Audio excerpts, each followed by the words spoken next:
magkakasubukan tayo. General Torre, gusto mo ng gera? Darating tayo niyan. Pag retired mo, sasalubungin kita ng mga kaga ng sampal ng mag-asawa. Ha? Mag-retired ka rin, sasalubungin mo. Tandaan mo yan. Hindi ko yan makakalimutan. Sampalin kita ng mag-asawa. Tuta ka kasi ng demonyong administration. Naging general ka dahil tuta ka lang. Ang nakakaya dyan, General Torre, mag-retired ka na walang hiya ka. Nasuhan daw po ng inciting to sedition si ex-Army Captain Dado Enrique. Kung mapapanood mo pa o kung mapapanood natin ang channel nitong si Kapitan Dado, talaga po namang diretsahan niyang inuudyukan ang sambayanan na magkaisa upang labanan ang katiwalian at ang pag-aabuso sa tungkulin ng mga nasa kapangyarihan. Ngayon po, ito pong pagsasampa ng kaso laban sa kanya ay this is an attempt on the part of the government to silence the people directly criticizing the incompetence, the corruption, and the abuses of those in the government. So, ibig po sabihin, mga barangay, mga kababayan, mga kapatid, ito ay isang paraan ng pananakot ng kasalukuyang administrasyon upang ang mga mamamayan na totoong nagmamalasakit sa bayan at hayag-hayagang umaatake sa mga taong nasa kapangyarihan, partikular sa bangag na Pangulo, ay kanilang kakasuhan upang matakot ang sambayanan na magsalita laban sa kanila. Nakakatakot po ito, mga kabarangay, mga kababayan, mga kapatid. Sapagkat kung tayo po ay magpapatinag sa ganitong pananakot ng mga tiwaling opisyal ng ating bayan, wala pong patutunguhan itong ating bansa, kundi tiyak na kapahamakan. So ang atin pong panawagan sa sambayan ng Pilipino, suportahan po natin itong si Kapitan Dado at huwag po tayong patitinag sa mga pananakot ng mga nasa pamahalaan upang tayo ay patahimikin. Mga kabarangay, mga kababayan, mga kapatid, ito po ang panahon upang tayo ay manindigan. Kapag may nakikita po tayong paninikil laban sa sinuman na nagtatanggol sa karapatan ng sambayan ng Pilipino, dapat po ay ating suportahan. At ang kanyang laban ay akuin po natin na laban din natin. Nang sa gayon po, ang nasa pamahalaan ay maging responsable at gampanan ang kanilang tungkulin bilang mga lingkod bayan. Kaya muli ang ating panawagan sa sambayan ng Pilipino, sa lahat ng mga Pilipino na nagmamahal sa ating bayan, huwag po tayong patitinag sa pananakot ng isang mapanikil na administrasyon katulad po ng kasalukuyan. Itong mga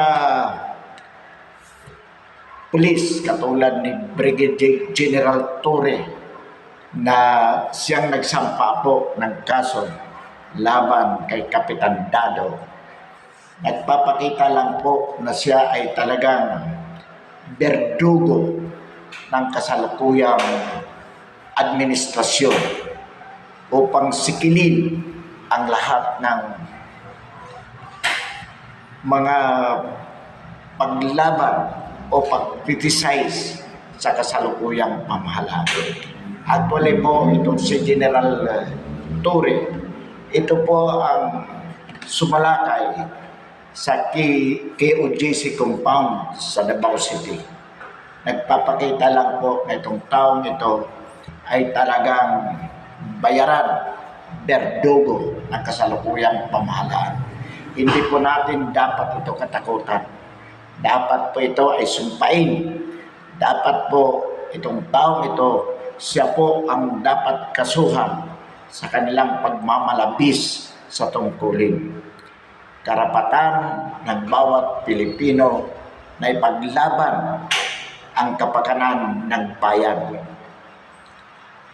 Ito pong ginagawa ni Kapitan Dado ay totoo po na inuudyukan niya ang sambayanan upang labanan ang katiwalian ng mga nasa kapangyarihan. At wala pong masama doon. Wala pong masama doon.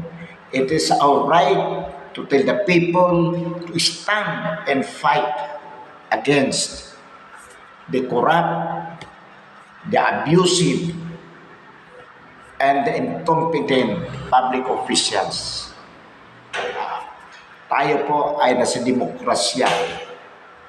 Isang demokratikong lipunan na kung saan karapatan natin sa ilalim ng saligang batas ang ipagtanggol ang ating kapakanan, ang kapakanan ng sambayanan laban sa mapang-api, laban sa walang kakayahang manunungkulan, at lalong dapat labanan ang isang pangab na Pangulo. Kaya po mga kabarangay, mga kababayan, mga kapatid, huwag po tayong patitinan sa ganitong pang-aapi ng kasalukuyang administrasyon.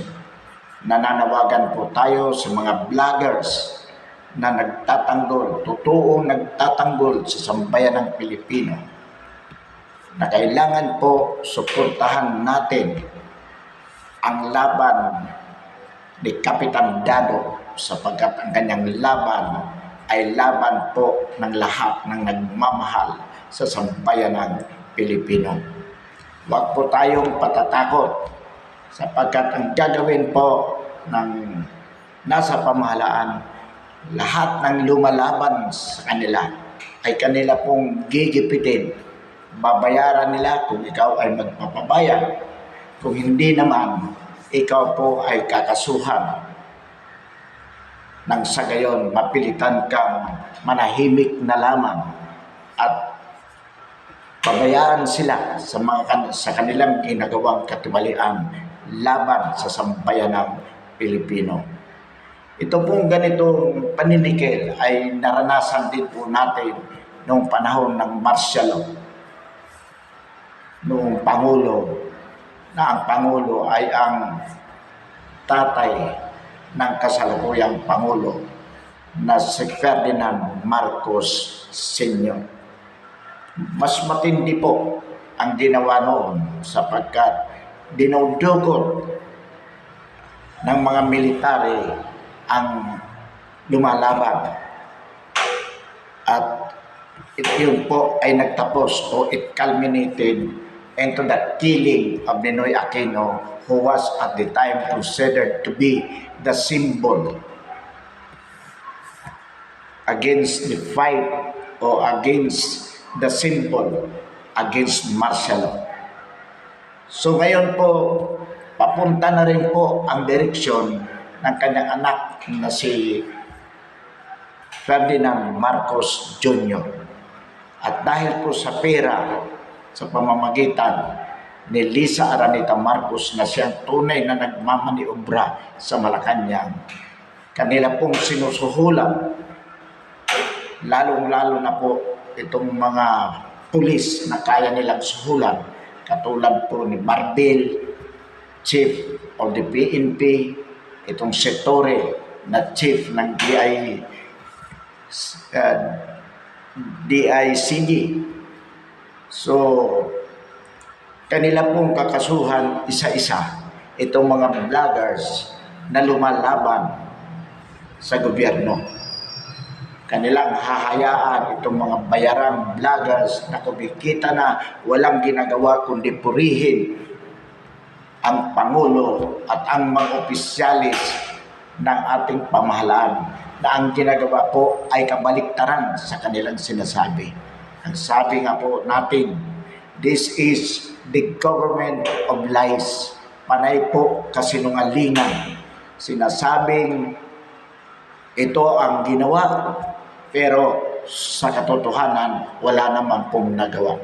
Halimbawa po dyan, sinasabi ng Pangulo na bibigyan ng malaking o maraming benepisyo ang mga PhilHealth members sa kabila ng katotohanan na ngayong 2025 ito po ay binigyan ng zero subsidy.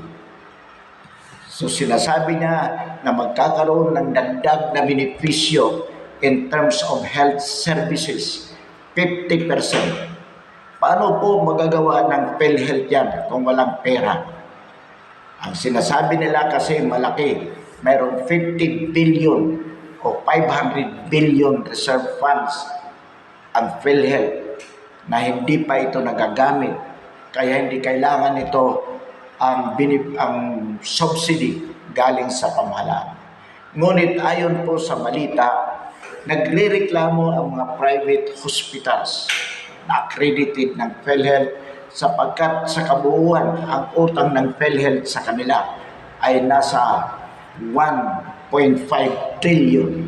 Kaya hindi nila matutugunan ang pangangailangan ng mga PhilHealth members na nagpupunta sa kanilang hospital sapagkat malaki ang utang ng PhilHealth. So paano po masasabi ng ating Pangulo na magkakaroon ng dagdag na benepisyo to the extent of 50% ang mga members ng PhilHealth? Sinasabi po ng ating Pangulo na ngayon po ay under the 2025 budget, it is intended upang pababain ang mga presyo ng basic commodities. Ngayon po, saan ka nakakita? Ayon sa balita, ang kamatis ay 400 ang kilo. Imagine po, kamatis. Yan ang lamang ang kayang iulam ng mga mahirap. Ngunit hindi po kayang bilhin sapagkat ang isang peraso di umano ay 20 to 30 pesos. Ang asukal ay nasa 400 pesos ang kilo. Ang bigas sinasabing 20 pesos per kilo. Pero sa katotohanan sa merkado, pag pumunta po tayo, naglalaro sa 60 to 80 pesos per kilo. Ito po ang sinasabi natin. Panay kasinungalingan ang sinasabi ng nasa pamahalaan. Sinasabi na tumaas ang rating. Ayon sa mga survey, tumaas ang rating ng Pangulo to the extent of 65%. Yung kay BP Sara bumaba hanggang 45%. Samantalang ang nararamdaman ng taong bayan ay bagsak ang kanyang performance. Ang performance ng ating Pangulo, maraming galit sa kanya sapagkat lumalala ang kahirapan sa kanyang panunungkulan. So ano ibig ko sabihin niyan? Ang ibig sabihin itong mga service na ito ay binayaran upang mag-reflect ng gusto siya ng sambayan ng Pilipino. Sinasabi niya na ayaw niya ng impeachment laban sa Vice Presidente. At ito po ang sinuportahan ng Iglesia ni Cristo sa kanilang National Rally for Peace. Pero patuloy ang Kamara sa pagkilos laban sa impeachment. Ano po ang ibig sabihin niyan? Habang sinasabi ng pangag na Pangulo na hindi niya nais ma-impeach ang Vice Presidente, pailalim naman niya binibigyan ng instruction si Martin Romualdez na kanyang pinsang buo na siyang Speaker of the House na ituloy